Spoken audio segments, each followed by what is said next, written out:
Salah satu sasaran fisik program TNI Manunggal Membangun Desa ke-110 adalah pembangunan drainase di Desa Jatimulyo. Dengan tibanya material box culvert, pembangunan saluran drainase langsung dikerjakan.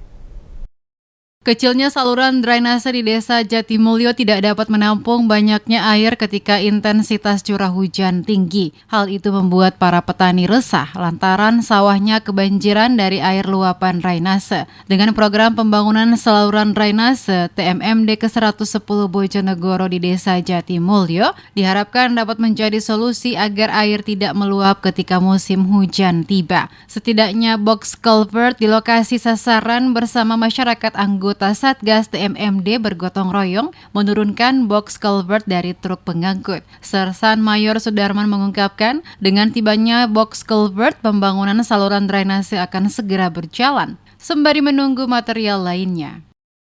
Ini tadi sedang menurunkan box culvert, karena gorong-gorong yang lama ukurannya relatif kecil, Mbak, sehingga kalau terjadi hujan dengan intensitas yang tinggi, air meluap ke jalan, sehingga diputuskan diganti dengan box culvert dengan ukuran yang lebih besar. Ini rencana nanti datang lengkap, langsung diturunkan, langsung jadi, Mbak.